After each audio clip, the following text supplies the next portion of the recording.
ګرانو زده کوونکو په سلام او مینه درته ښه راغلاست وایم په دې هیله چې راته روغ جوړ او خوشحاله وئ. درنو زده کوونکو زموږ تاسو د درس څلورم ټولګي ته ښه راغلاست. دویمه برخه ده. په دې برخه کې به لوست وایو، خو مخکې له لوسته باید تاسو نه پوښتنه وکړم چې تېر درس کې موږ په څه شي بحث وکړو؟ آفرین، د کتاب معرفت باندې موږ بحث وکړو. او تاسو ته مو کوم کورنی کار درسپارلی و؟ کورنۍ دنده مو څه شي وه؟ ډېر ښه، آفرین. ما تاسو ته ویلي و چې دغه متن به تاسو ووایئ، کوم لغت چې نه پوهېدئ هغه به تاسو لاندې کرښه ترې کش کړئ، زه به بیا تاسو ته معنا کړم. سمه ده؟ نو تاسو به ښه دقیق متوجه اوسېږئ، زه به یې وایم او تاسو به یې څنګه کوئ؟ ښه منظم وروسته بیا تاسو وایئ. خو یو شی تاسو نه هېر نه شي چې بسم الله الرحمن الرحیم ووایئ. حتما ټول ووایئ، زه وایم تاسو وایئ بسم الله الرحمن الرحیم. آفرین. ښه درنو زده کوونکو، د دغه درس موخه څه ده؟ دغه لوست چې موږ وایو څلورم ټولګي ته ښه راغلاست. تاسو نوی صنف شروع کوئ که نه؟ اوس د دوی هدف څه دی؟ د څه دپاره مثال دغه درس راوړی دی؟ ګورئ، دلته کتاب کې خپله دغه وین دغه استاد چې دغه څو شاګردان چې دلته وینې ورته ولاړ ځکه نه وي راغلي او استاد په تخته باندې ورته بسم الله الرحمن الرحیم او لیکلي دي که نه؟ مثال دلته دغه وینې د صنف کې شاګردان دلته تفریح ته وتلي، دلته وینې د ناست ټولو استاد چې پوښتنه کوي ټولو ورته وي چې زه یې ځواب وایم زه یې ځواب وایم، ګوتې یې پورته کړي. دا دومره استاد ته ښه متوجه دي او دلته د تو سره راغلي نه دي بیخي که نه، ځکه خپل وخت له وخت پات دی که نه؟ ښه درنو زده کوونکو، دلته شاګردان هم وینئ، استاد هم وینئ، صنف هم وینئ، خو فرق یې زموږ د ټولګي سره دا ده چې موږ تخته سپینه او د هغو توره تخته ده. سمه ده؟ ښه، موخه څه ده؟ زده کوونکي متن سم ولولي. یعنې تاسو به دغه متن چې کتاب کې راغلی دا به ډېر ښه ولولئ. سمه ده؟ بل چې دي ویې لیکئ. څنګه دی؟ باید تاسو دغه کوم کورنی کار چې تاسو ته سپارل کېږي لکه دغه متن لیکل دا باید تاسو ډېر ښه ولیکلی شئ. سمه ده؟ ویې لیکئ. د کتابونو د ساتلو وړتیا پیدا او په دې وپوهېږي چې د لوستلو او لیکلو څخه مخکې د بسم الله الرحمن الرحیم ویل زموږ د بریالیتوب سبب ګرځي. موږ تاسو کوم کتابونه چې د مکتب کې راکړول کېږي د ادارې لخوا نه دا باید منظم ټول پاک پوښ کړو، ښه منظم یې وساتو. کله چې خط لیکو نو کتاب داسې نه کړو چې مثال نیم تر څنګل لاندې وي، نیم تر لاس لاندې وي، مثال یا په نیم باندې ورناست وو. نه، منظم ښه خلاص کړو، خپله کتابچه سم منظمه خلاصه کړو، وروسته ونه ښه منظم ولیکو. کله مو چې ولیکل نو بیا په خپل ټاکلي ځای باندې څنګه کېږدو تر څو ورک نه شي. داسې نه چې مثال مکتب راغلم کتابونه مې وغورځول هلته، که باران و که لمر و که دوړې وې کار څه و نه، موږ ته څنګه باید منظم وساتو. صحیح ده؟ او بل ما خو بسم الله الرحمن الرحیم په اړه باندې کومه ځان خبرې وکړې، ځکه موږ تاسو هر نیک کار شروع کوو تر څو د بریالیتوب سبب وګرځي، تر څو د نیکمرغۍ سبب وګرځي، تر څو هغه له برکتونو څخه ډک شي. نو موږ تاسو باید بسم الله الرحمن الرحیم ووایو. سمه ده؟ ښه، اوس راشئ درس ته. دلته دغه چوکاټ وینئ، تاسو مو کتاب ته ګورئ اول مخ ته وینئ چوکاټ. آفرین. ګورئ دلته څه لیکلي؟ دوې پوښتنې شوي وي. کله چې په ټولګي کې غواړو په لوست پیل وکړو څه باید ووایو؟ باید بسم الله الرحمن الرحیم ووایو. سمه ده؟ ډېر ښه. له هغې نه وروسته بله پوښتنه یې کړې که غواړئ چې کتابونه مو ژر زاړه نه شي نو څه باید وکړو؟ څه باید وکړئ؟ آفرین. پوښ یې کړئ، منظم یې وساتئ، بې ځایه ونه غورځوئ، په خپل ځای کې کېږدئ، سم له دوړو خاورو باران هسې نه به څنګه په امن باندې وي. ښه، اول خط ته ګورئ، د اول مخ د ټولګي د پیل لومړۍ ورځ وه. اول له ورځو چې صنف شروع شوی لکه موږ تاسو چې شروع شو. سمه ده؟ زده کوونکي په وار هر یو ټولګي ته ننوتل. ټول زده کوونکي نسخه په طبیعت باندې یو کراکه څنګه دی خپل صنف ته راتلل او د سلام په اچولو سره په خپلو ځایونو کېناستل. هر یو چې السلام علیکم ورحمت الله وبرکاتو، هر یو چې راتلو دا یې ویلې او استاد او نور زده کوونکي ورته ځواب ورکړ چې وعلیکم السلام ورحمت الله وبرکاتو. صحیح ده؟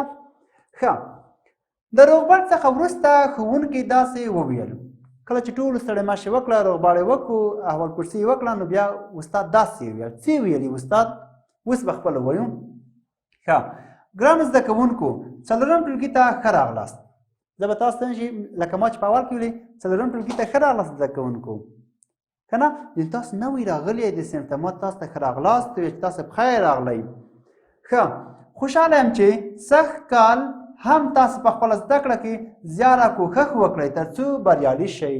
استاد ویلي چې دا هیله لرم چې تاسو سږ کال هم لکه تېر کال چې څومره کوشش کړی و هموږ دغونه ډېر کوشش وکړئ چې تر څو په زده کړه کې په تعلیم کې په علم کې په کتابونو په زده کړه کې څنګه کوئ تاسو بریالي شئ زحمت باید وباسئ سمه ده ښه بیا یې له دوی څخه هیله وکړه چې تختې ته وګوري له ټولو څخه هیله وکړه چې تختې ته وګوري لکه زه تاسو ته وایم چې وبښئ ما ته ګورئ کتابونه مو کېږدئ ښه ما ته غوږ ونیسئ زه څه وایم آفرین زه ته وایم تختې ته متوجه شئ ومو کتل آفرین ښه ښوونکي څه ویلي دي اوس ورته وګوره ښوونکي څه وایي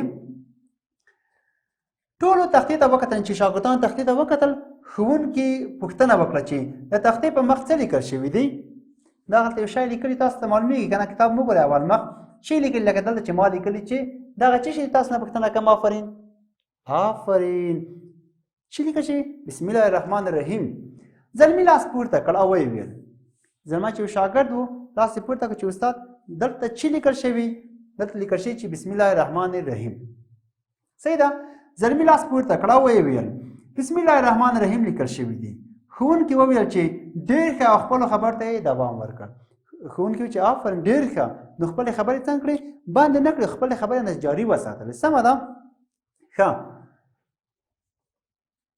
خوږو زده کوونکو تاسو پوهیږئ چې موږ د خپلو کارونو لکه درسونو لوستل لیکل ډوډۍ خوړل او داسې نور کارونه د لوی او مهربانه خدای جل جلاله په نامه پیل کوو بیا یې ویل چې ګورئ موږ تاسو هر نیک کار که هغه درس وایو که هغه د نوي صنف شروع وي که ډوډۍ وخورو که بل هر کار په ټولنه کې کوو په کور کې هر کار کوو چې نیک کار وي موږ باید په څه شي باندې شروع کړو په بسم الله الرحمن الرحیم ویلو باندې ګورئ زه خط لیکم کورنۍ دنده زه باید په څه شروع کړم اول وایم چې بسم الله الرحمن الرحیم وروسته شروع کړم کتاب وایم اول باید بسم الله الرحمن الرحیم ووایم بیا وروسته شروع کړم سمه ده آفرین ښه ولې ځکه ګوره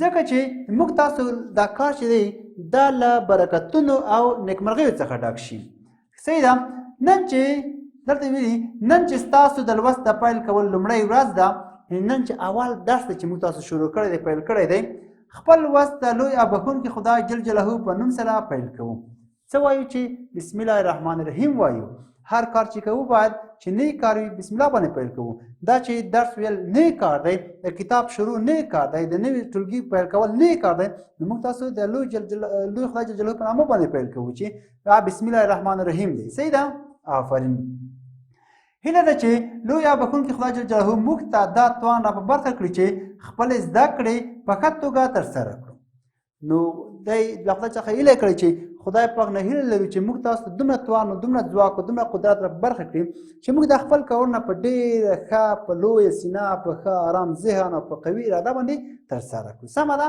آفرین ورته ګورئ وروسته یې د پښتو د څلورم ټولګي کتابونه چې نوي چاپ شوي وو دوی ته وویشل له هغې څخه وروسته د پښتو مضمون چې نوي کتابونه چاپ شوي وو نو څنګه کړل ټولو شاګردانو ته یې وویشل سمه ده څنګه کړل هر یو زده کوونکي ته یې خپل کتاب ورکړو خو څه یې ورته وویل ګورئ دویم مخ ته راشئ څه یې ویلي دي یوه خبره مو هیره نه شي زده کوونکو ته یې ویل چې یوه خبره مو هیره نه شي هغه دا چې خپل کتابونه ښه وساتئ چې تیرې او زر زاړه نه شي موږ تاسو ته کوم کتابونه چې راکړي وي چې ګورئ مثال زه تاسو ته مې کتابونه درکړم زه درته وایم چې ګورئ یوه خبره مو هیره نه شي دا کتابونه مې تاسو ته درکړل تاسو دا باید څنګه کوئ دا باید ښه وساتئ پاک یې وساتئ پوښ یې کړئ تر څو ونه شکېږي زاړه نه شي ځکه کتاب زموږ تاسو یو ملګری دی یو دوست مو دی که نه هغه ملګری چې موږ تاسو ته په ورین تندي همیشه ځواب راکوي هغه چې دی کتاب دی نو دا چې مثال موږ تاسو ته په ورین تندي ځواب راکوي نو موږ تاسو باید هغه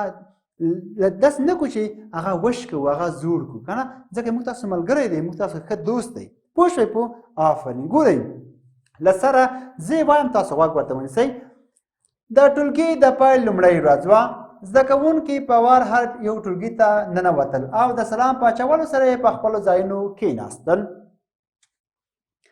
د روغبړ څخه وروسته ښوونکي داسې وویل ګرانو زده کوونکو څلورم ټولګي ته ښه راغلاست خوشحاله یم چې سږ کال هم تاسې په خپله زده کړه کې زیار او کوښښ وکړئ تر څو بریالي شئ بیا یې له دوی څخه هیله وکړه چې تختې ته وګوري ټولو تختې ته وکتل ښوونکي پوښتنه وکړه چې د تختې په مخ څه لیکل شوي دي ښه زلمي لاس پورته کړ او ویې ویل بسم الله الرحمن الرحیم لیکل شوي دي. ښوونکي وویل چې ډېر ښه او خپلو خبرو ته یې دوام ورکړ. خوږو زده کوونکو، تاسې پوهیږئ چې موږ د خپلو کارونو لکه د درسونو لوستل، لیکل، ډوډۍ خوړل او داس نور کارونه د لوی او مهربانه خدای جل جلاله په نامه پیل کوو. پوه شوئ په؟ آفرین. ښه، نن چې ستاسو د لوست د پیل کولو لومړۍ ورځ ده، خپل لوست د لوی او بخښونکي خدای جل جلاله په نوم سره پیل کوو. هیله ده چې لوی او بخښونکی خدای جل جلاله موږ ته دا توانه په برخه کړي چې خپل زده کړې په ښه توګه سرته ورسوو. پوه شوئ تر دې ځایه پورې؟ آفرین. ښه، آخري خط د اول مخ ورته ګورئ. وروسته یې د پښتو د څلورم ټولګي کتابونه چې نوي چاپ شوي وو دوی ته وویشل او ویې ویل. دویم مخ ته خبر لاړه، ورته ګورئ. هغه کتابونه چې نوي چاپ شوي وایي دوی ته وویشل او ویې ویل. یوه خبره مو هیره نشي، هغه دا چې خپل کتابونه ښه وساتئ چې څیرې او زر زاړه نشي. پوه شوئ په؟ آفرین. ښه، اوس د دو درس هدف څه و؟ ګورئ، اول هدف مثال یوه خبر دا ده چې موږ تاسو باید هر کار شروع کوو په بسم الله الرحمن الرحیم ویلو باندې شروع کړو تر څو هغه له برکتونو، نعمتونو او خوښیو څخه ډک وي. دا یوه خبره. بل موږ تاسو کله صنف ته راځو باید اول سلام واچو چې السلام علیکم ورحمت الله وبرکاته او بیا وروسته د ټولو سره سلام ستړی مشه او روغبړ وکړو. سمه ده؟ آفرین. بله خبر دا چې موږ تاسو کله چې هم کوم کتاب د ادارې لخوا راکول کیږي موږ تاسو باید هغه څنګه کړو؟ ښه پاک وساتو، هغه پوښ کړو، هغه بې ځایه ونه غورځوو. هغه کله چې لیکل کوو یعنې بې رقمه یې ځان ته کښېنږدو چې هغه کله بیا موږ تاسو لیکل کوو یوه هفته وروسته خپل کتاب ونه پېژنو چې دا مو څه رقم کړی. نه، او تاسو خو ګوره ډېر ښه پاک ساتئ که نه؟ ما تاسو کتابونه کتلي څومره پاک پاک دی. آفرین، تاسو ډېر تکړه زده کوونکي یې. ښه، نو هغه باید څنګه کړي؟ ښه پاک او منظم باید وساتو. ځکه که چیرې موږ تاسو کتابونه زاړه کړو نو موږ تاسو به بیا یو ملګری له لاسه ورکړی وي، بیا به درس هم نشو زده کولی، کتاب هم زوړ شوی وي، اداره کې به هم ستونزه راته جوړه وي او دا ټول به باید په نظر کې ونیسو. سمه ده؟ آفرین. ښه، نو زموږ تاسو دا لوست همدومره و. ستاسو کورنۍ دنده دا ده چې تاسو باید دغه لوست چې ما تاسو ته ولوستلو تاسو په خپلو کتابچو کې ښه منظم ولیکئ او کوم لغت چې نه پوهېدئ لاندې په پنسل کرښه ترې کش کړئ. زه بل ساعت کې تاسو ته معنا کوم. سمه ده؟ آفرین. تر بیا هم په خدای سپارم. ښه وختونه.